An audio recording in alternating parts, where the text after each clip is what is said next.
ગુજરાતી હોય એટલે સાંજ પડે દાળ ભાત તો યાદ આવે જ, પણ રોજની રોજ એક ટાઈપની દાળ આપણે બનાવીએ એટલે ફેમિલીને કંઈ જ નવું ના લાગે. આજની જે રેસીપી તમારી સાથે શેર કરું છું એ ગુજરાતી દાળમાં થોડીક ટ્વિસ્ટ છે અને બનાવ્યું છે મેં માટીના વાસણમાં, એટલે એની સુગંધ અને એનો ફ્લેવર બંને જ એમાં આવી ગયું છે અને રેસીપી એકદમ ઇઝી અને ટેસ્ટી બની છે. તો તમે પણ માટીના વાસણો વસાવો અને આવી રેસીપી બનાવો. તો ચાલો જઈએ મારા કિચનમાં.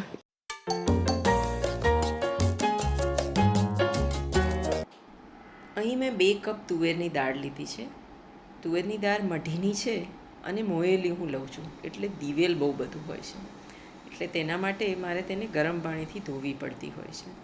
તો દાળને સારી રીતે ગરમ પાણીથી ધોઈ લઈશું. અને આજે હું તમને દાળ બાફવાની જે રેસીપી આપું છું એ ચોક્કસ અપનાવજો. એની ઉપર જે ફીણ વળતું હોય છે તેને કેવી રીતે કાઢવું અને તે આપણા શરીરમાં શું નુકસાન કરે છે તેનો પણ આજે તમને થોડોક આઈડિયા આપીશ. તો દાળ પલાળી દઈશું અને પછી તેને ચડવા મૂકીશું. સાથે બાસમતી ચોખા લીધા છે અને આજનો પ્રોગ્રામ ફક્ત દાળ ભાત બનાવવાનો જ છે, પણ કંઈક અલગ રીતે બનાવીશું. ચોખા પણ હું દિવેલથી જ મોઉં છું, તેથી તેને પણ ગરમ પાણીથી મારે ધોવા પડશે અને દિવેલ કાઢવું પડશે. ઘણી બહેનો આમાં બોરિક પાવડર નાખે છે, પણ હું પાવડરનો ઉપયોગ નથી કરતી અને દિવેલથી મોઈને જ આખા વરસ માટે ભરું છું. તેથી તેને થોડા ગરમ પાણીથી ધોઈ અને પછી હું તેને પલાળી રાખું છું. હવે આજે આ માટીની હાંડી લીધી છે. મેં તમને ખીચડીના વિડીયોમાં બતાવ્યું હતું કે હાંડીને તૈયાર કેવી રીતે કરવાની.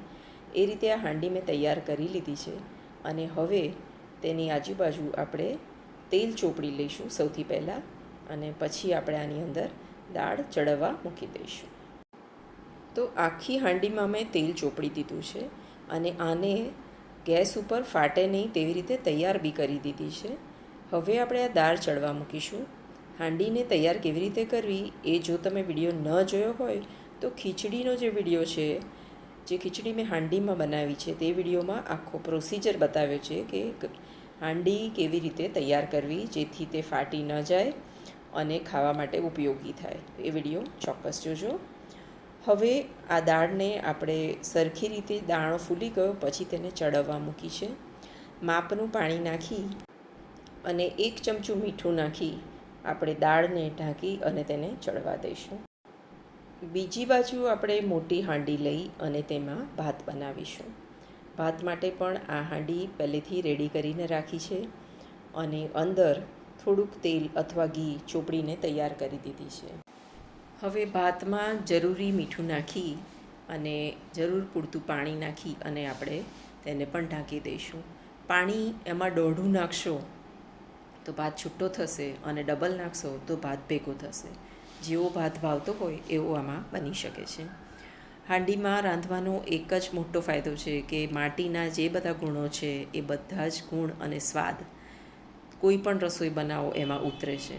તો આની પહેલાં મેં તમને ખીચડી બતાવી હતી, એ પણ એટલી જ સ્વાદિષ્ટ બની હતી અને આજે દાળ ભાત બતાવવા જઈ રહી છું. મોરઓવર આપણા બધાને એવું છે કે માટીના વાસણમાં બહુ વાર લાગે, પણ બિલીવ મી આમાં એટલી જ વાર લાગી જેટલી કુકરમાં લાગતી હોય છે.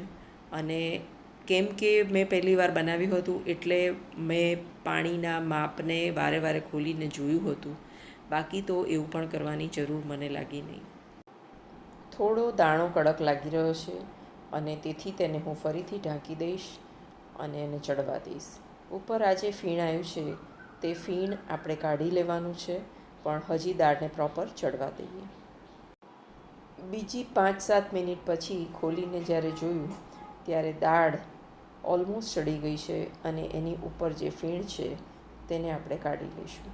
આ જે ફીણ છે એનાથી ઘણા લોકોને સાંધાના દુખાવા થતા હોય છે. એવું કહેવામાં આવે છે કે યુરિક એસિડ આ ફીણને લીધે જ આપણને વધી જતું હોય છે અને કુકરમાં આપણે આવી રીતે અલગ ફીણ કાઢી શકતા નથી. તેથી આ પ્રોસેસથી જો દાળ બનાવીશું તો ચોક્કસ આપણા ઘણા બધા રોગોમાં આપણને ફાયદો થશે. હવે આ માટીના વાસણમાં દાળ ચડી ગઈ છે, તેથી આપણે તેને વલાણીથી ક્રશ કરી દઈશું. સ્ટીલની તપેલી હોય તો આપણે બ્લેન્ડર ફેરવી શકીએ. મોરઓવર આ વલાણીને પણ સાચવીને ફેરવીશું જેથી તે વાસણ તૂટી ન જાય. વઘાર કરવા માટે તેલ મૂકી દીધું છે અને આપણો રૂટીન વઘાર છે. રાઈ નાખી અને આપણે વઘાર કરીશું. વઘારમાં આપણે લીલા મરચાં નાખી દઈશું અને ટામેટાં કાપીને નાખ્યા છે તેને પણ આપણે વઘારમાં જ નાખી દેવાના. વઘારમાં જ આપણે 3 લવિંગ અને 2 કોકમ પણ નાખી દઈશું. બધા જ મસાલા આપણે તેલના વઘારમાં નાખીશું, જેના લીધે દાળનો સ્વાદ ખૂબ સરસ આવશે. લાલ મરચું, ધાણા જીરું. ગેસ ધીમો રાખી અને બધા જ મસાલા આપણે સરસ ચડવા દઈશું અને ચમચીથી હલાવીશું. ટામેટાં એકદમ જ પોચા પડીને મેશ થઈ જાય ત્યાં સુધી આપણે વઘારને હલાવ્યા કરીશું. આજની જે દાળ છે તેમાં મેં ગોળ નાખ્યો નથી, પણ તમે ગળપણ ચોક્કસ નાખી શકો અને ગળપણની સાથે ખટાશ તો જાય જ. વઘાર તૈયાર થઈ ગયો છે અને દાળ પણ વલોવીને તૈયાર થઈ ગઈ છે. તો વઘાર આપણે આની અંદર એડ કરી દઈશું અને દાળને બરાબર હલાવી દઈશું. મીઠું આપણે ઓલરેડી દાળ ચડવતી વખતે નાખ્યું હતું. ગળપણ હું આજે નાખી નથી રહી, પણ થોડી ખટાશમાં આમચૂર નાખવાનું છે. તો એક ટાઈપની દાલ ફ્રાય જેવી દાળ આ બની રહી છે. તો જો તમને ગોળ નાખવાની ઈચ્છા હોય તો તમે 100% આની અંદર ગોળ નાખી શકો છો અને દાળ ભાત એન્જોય કરી શકો છો. અડધું લીંબુ મેં એડ કરી દીધું છે અને વધારે ખાટું કરવાની ઈચ્છા નથી.